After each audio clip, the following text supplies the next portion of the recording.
Sir sir. हाँ, क्या हुआ? इतना घबरा क्यों रहे हो? कोई बैग चुरा कर भाग गया है क्या? सर सर मेरी बहन और उसके पति का कुछ पता नहीं चल रहा है। क्यों? कहाँ गए दोनों? दोनों शादी के बाद यहाँ घूमने आए थे सर, लेकिन अभी उनका फोन स्विच ऑफ आ रहा है। आज 4 दिन हो गए सर। ठीक है, मैं रिपोर्ट लिख लेता हूँ। और ये पहाड़ी क्षेत्र है, यहाँ लैंडस्लाइड और बिजली की समस्या रहती है।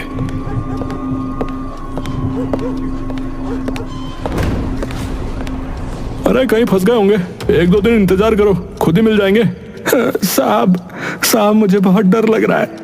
आप बिल्कुल भी देर मत कीजिए और दोनों को जल्दी से जल्दी ढूंढ दीजिए। अच्छा ठीक है, तुम जाओ, कोई सूचना मिलेगी तो हम तुम्हें बुला लेंगे, जाओ। विक्रम वहां से चला जाता है। तभी रमेश को एसीपी मैक्स का फोन आया। तुम दोनों जल्दी से पहाड़ी वाले होटल के पीछे पहुंचो, मैं भी आ रहा हूँ। ठीक है सर, हम अभी आते हैं। जैन सर। थोड़ी देर में रमेश और महेश मैक्स के पास पहुंच गए। वहाँ काफी लोग पहले से खड़े थे। जी सर, यहाँ कुछ क्राइम हो गया क्या? हाँ, खाई में एक व्यक्ति की लाश मिली है। चेहरा पूरा घायल है, इसलिए पहचानना मुश्किल है। ओह, अब तो हमारा और भी काम बढ़ गया। हाँ भाई, ये किसकी लाश है? पहले तो यही पता लगाना पड़ेगा, उसके बाद कैसे मारा उसकी जांच होगी। चलो लग जाओ काम पर, कातिल इस बार भी नहीं बचना चाहिए। साहब जी, इस बेचारे के हाथ पर तो मेहंदी लगी है, लगता है नई नई शादी हुई है। हाँ, मैंने भी देखा। साहब जी, आज एक आदमी थाने में नई शादीशुदा जोड़े की गुमशुदगी की रिपोर्ट दर्ज करवाने आया था। क्या? तो पहले क्यों नहीं बताया? ऐसा करो, उस आदमी को वापस थाने बुलाओ, क्या पता ये उसका ही परिचित हो।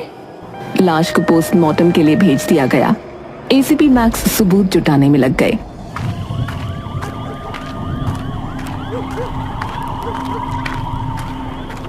हमें एक लाश मिली है, तुम उसको पहचान लो। क्या लाश?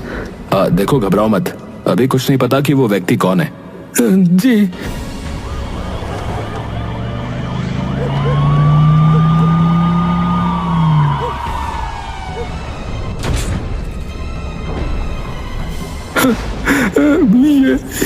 ये कैसे हो गया? ये कैसे हो गया? किसने किया? मेरी बहन कहाँ है? सर उसको ढूंढ दो प्लीज, मेरी बहन कहाँ है?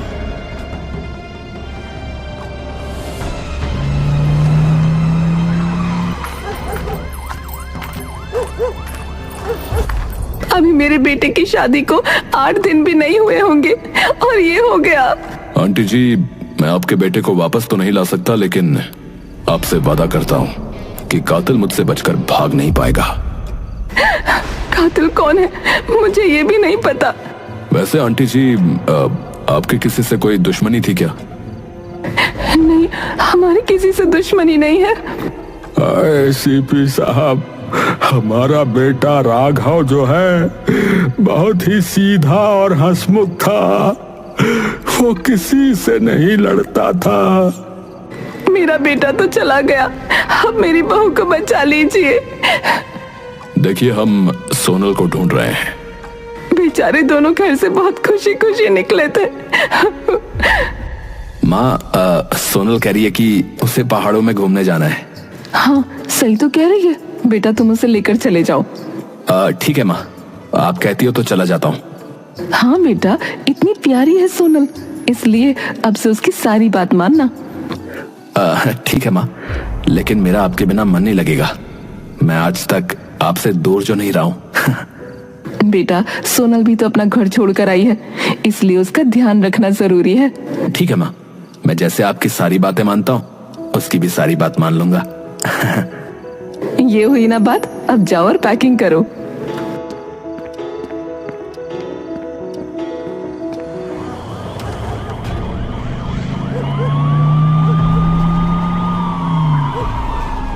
रमेश, क्या कहते हो?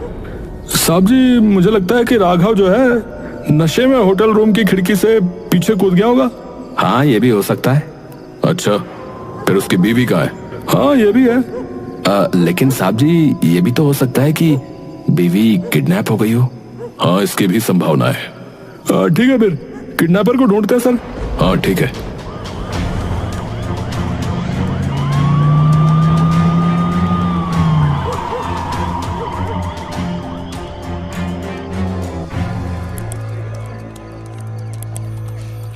मुझे सीसीटीवी फुटेज दिखाओ।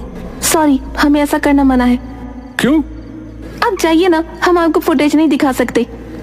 लगता है लेडीज पुलिस को बुलाना पड़ेगा। सॉरी, देख लीजिए। साहब जी, कमरे में कोई आता जाता हुआ तो दिखाई नहीं दे रहा है।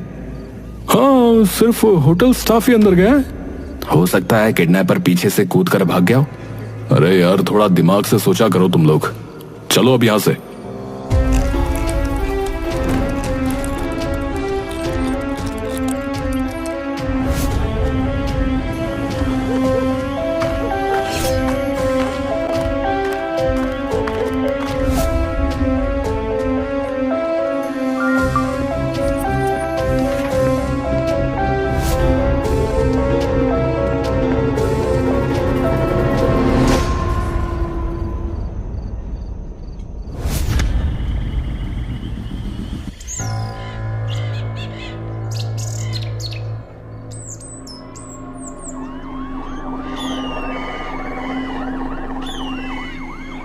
रमेश और महेश, जल्दी चलो। जी सर, लेकिन कहाँ जा रहे सर? जितना बोला है उतना करो। ठीक है सर। तीनों जीप में बैठकर चल दिए। वो एक सुनसान सड़क पर जा रहे थे। तभी रास्ते में एक छोटा सा ढाबा दिखाई दिया। इस लड़के को देखा कहीं? इसका नाम जग्गू है। अरे साहब जी, ये लड़का जो है, मुझे याद आ रहा है 3 दिन पहले ही मेरे पास काम करने आया है। तुम जानते हो इसे? नहीं साहब जी, मैं नहीं जानता इसको। मेरे से काम मांग रहा था। मुझे लड़के की जरूरत भी थी, तो मैंने इसे रख लिया था। कहाँ है अब ये? वो देखो सर, वो देखो, आपको देख के भाग रहा है। देखो सर। एसीपी मैक्स और कांस्टेबल तीनों जग्गू के पीछे भागते हैं। जग्गू बहुत तेजी से सड़क पर भागता जा रहा था, लेकिन एसीपी मैक्स से बचकर ज्यादा दूर नहीं भाग पाया। साहब जी मुझे छोड़ दो सर, मैंने कुछ नहीं किया सर। तुझे अपनी सफाई देने की कोई जरूरत नहीं है कि तूने कुछ किया या नहीं, या फिर कुछ कैसे किया। साहब जी मुझे जाने दो सर। हमें देखकर भागा क्यों? जी वो मैं आपको देखकर डर गया था। क्यों भाई, इतना डरावना दिखता हूँ क्या मैं? इतना हैंडसम तो हूँ मैं। जी वो सर। चल बेटा, अब पुलिस स्टेशन चलते हैं, वहां बताना कि क्यों किया। जग्गू को लेकर पुलिस स्टेशन पहुंच जाते हैं और उसकी पिटाई करते हैं। तभी मैक्स अंदर गया।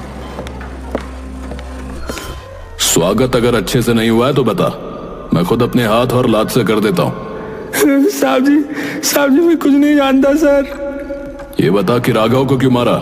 साहब जी मैं सच बता रहा हूँ, मैंने सिर्फ राघव के मर्डर में मदद की है। मैं पैसों के लालच में आ गया था सर। पैसे किसने दिए? जी छोटू ने दिए सर, छोटू ने। ये कौन है? मैं नहीं जानता साहब जी।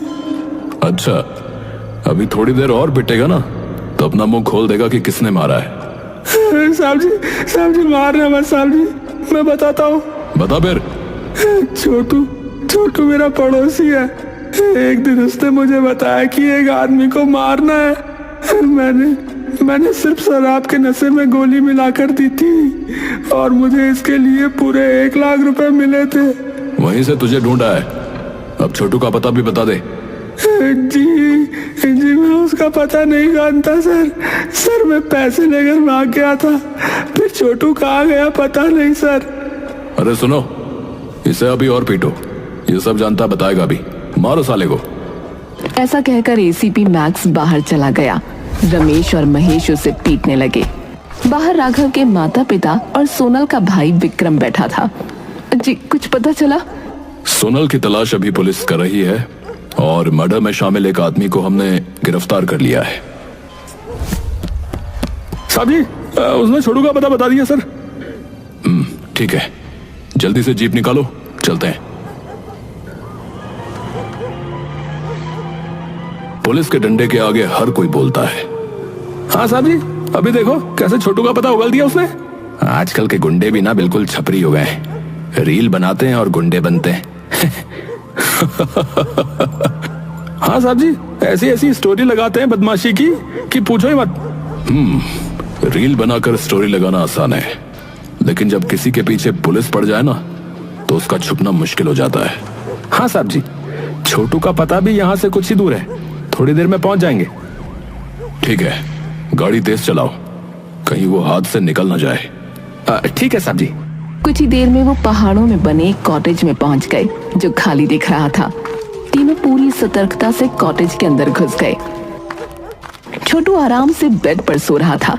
चलिए मिस्टर छोटू, बेड पर बहुत सो लिए, अब डंडे पर सोना, चलो। कौन हो तुम लोग? क्यों बे मच्छर है? वर्दी देखकर समझ नहीं आता क्या? वर्दी को परिचय देने की आवश्यकता नहीं है, समझा? सर, आप मुझे पकड़ने क्यों आए हो? तो खुद भी जानता है, इसीलिए चुपचाप चल, वरना बहुत पिटेगा, बता रहा हूँ। जी जी सर, चल रहा हूँ सर। सोनल कहाँ है? सोनल? कौन सोनल? मैं किसी सोनल को नहीं जानता सर। जिस लड़की को होटल से किडनैप किया था वो कहाँ है? सर, मैंने किसी को नहीं उठाया, सच्ची बोल रहा हूँ। ठीक से पुलिस वाला ट्रीटमेंट यहीं दे देते हैं इसको, वैसे भी यहाँ कोई है नहीं। चलो, तब तक मैं बाहर खड़ा हूँ, तुम दोनों तैयार हो जाओ।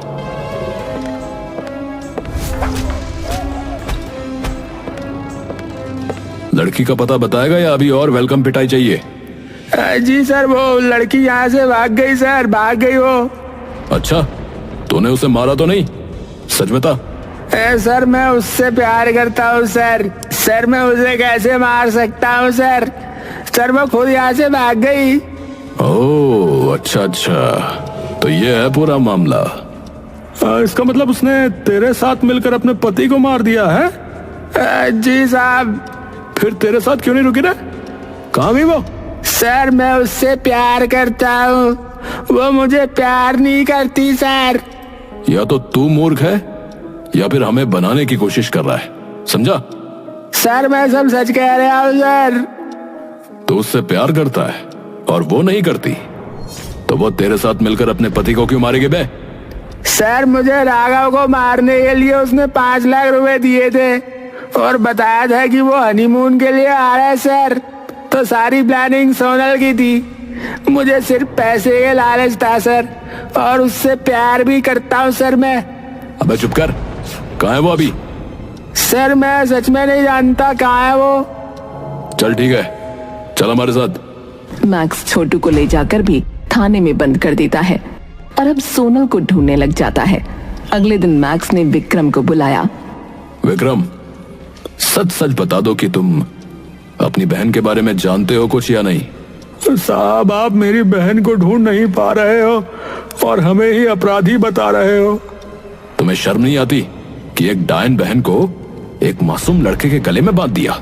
साहब, आप मेरी बहन को ढूंढिए, उसको अपराधी मत बनाइए। मैं उसे ढूंढ कर रहूंगा, लेकिन अगर तुम्हारा भी इसमें नाम आया तो फिर तुम्हारे परिवार को भी कोई नहीं बचा पाएगा, याद रखना मेरी बात।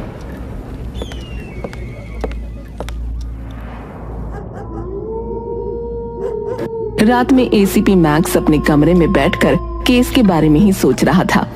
उसने दीवार पर सभी संदिग्ध लोगों की तस्वीरें लगाई हुई थीं। वो अलग अलग दृष्टिकोण से सोच रहा था। ऐसा क्या है कि मैं उसे पकड़ नहीं पा रहा हूं? कुछ तो है जो मुझसे मिस हो रहा है। साहब जी, सोनल के जैसे दिखने वाली एक अंधी लड़की को रेलवे स्टेशन पर देखा गया। क्या बात कर रहे हो? जल्दी वहां पहुंचो, भागने ना पाए, मैं अभी आ रहा हूं। सभी रेलवे स्टेशन पहुंचकर सोनल को ढूंढते हैं। महिला पुलिस भी साथ होती है, लेकिन वहां उन्हें कोई नहीं दिखाई देता। रमेश, खबर तो सच्ची थी ना? हाँ साहब। फिर कहाँ गई वो? साहब, अगर साधारण लड़की से अंधी लड़की बन सकती है तो फिर कुछ और भी बन सकती है। हाँ, पॉइंट तो है। तुमने पूरी ट्रेन अच्छे से चेक की है ना? हाँ सर। चलो अब मेरे साथ। जल्दी से भागकर सभी लोग पायलट के पास गए। उन्होंने देखा कि लोको पायलट बहुत डरा हुआ बैठा है और उसने आंखों से इशारा किया। मैक्स समझ गया कि सोनल अंदर ही है। वो एक टेबल के नीचे छुपी हुई थी। खूनी दुल्हन सोनल, अब तेरा खेल खत्म हो गया है, जल्दी से बाहर आ जा। महिला पुलिस आगे आई और सोनल को गिरफ्तार कर लिया और थाने ले गए। विक्रम भी आया और राघव के माता पिता भी आ गए। विक्रम, ये रही तुम्हारी बहन। अब बताओ ये अपराधी है या नहीं? जी मैं ये सब नहीं जानता था। देखिए, आपको इसको जो सजा देनी है दीजिए, मैं अपने घर जा रहा हूँ। सोनल को कस्टडी में ले लिया गया। उसकी रिमांड के साथ पूछताछ करने लगे। हाँ, मैंने ही अपने पति राघव के कत्ल के लिए 5 लाख रुपए की सुपारी छोटू को दी थी। मैं अपना जुर्म स्वीकार करती हूँ, लेकिन मैं इसे जुर्म नहीं मानती। अरे वाह, शाबाश। किसी माँ के बेटे को तूने मरवा दिया और ये तुझे जुर्म नहीं लग रहा है? नहीं। क्यों भाई, क्यों? क्योंकि ये सब मैंने प्रेम में किया है। ओह, किसके प्रेम में वैसे? धीरज। मैं धीरज से प्रेम करती थी, लेकिन घर वालों ने जबरदस्ती मेरी शादी करा दी। मैंने बहुत मना किया, लेकिन वो समाज के डर से धीरज के साथ शादी के लिए माने ही नहीं। इसलिए मैंने और धीरज ने प्लान बनाकर राघव को साइड हटा दिया। ओहो, मिसेस खूनी दुल्हन उर्फ सोनल बेवफा। अब धीरज कहाँ मिलेगा ये भी बता दे। चलो, तुम्हारा मिलन अब पुलिस जेल में करा देगी। चलो।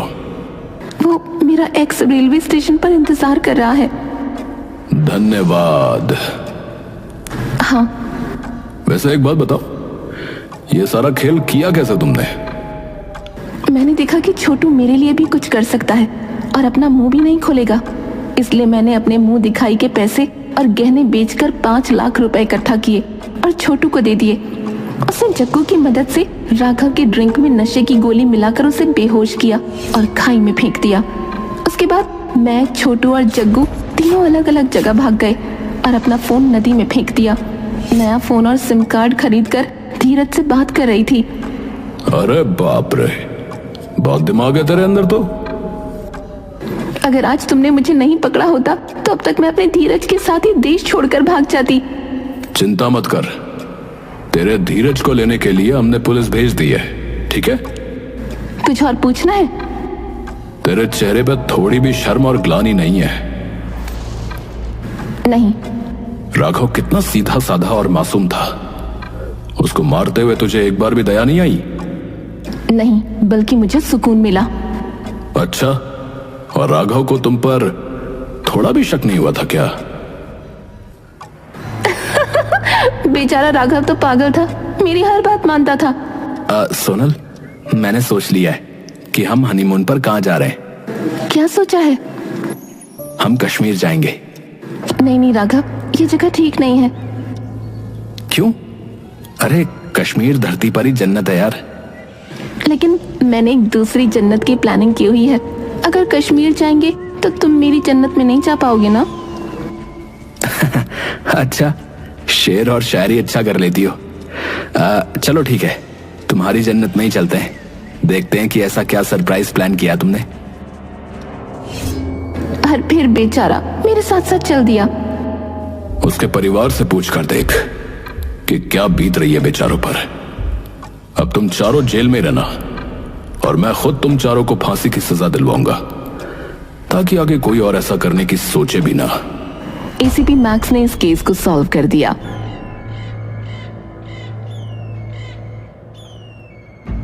तीनों मुख्य आरोपियों को फांसी की सजा हुई।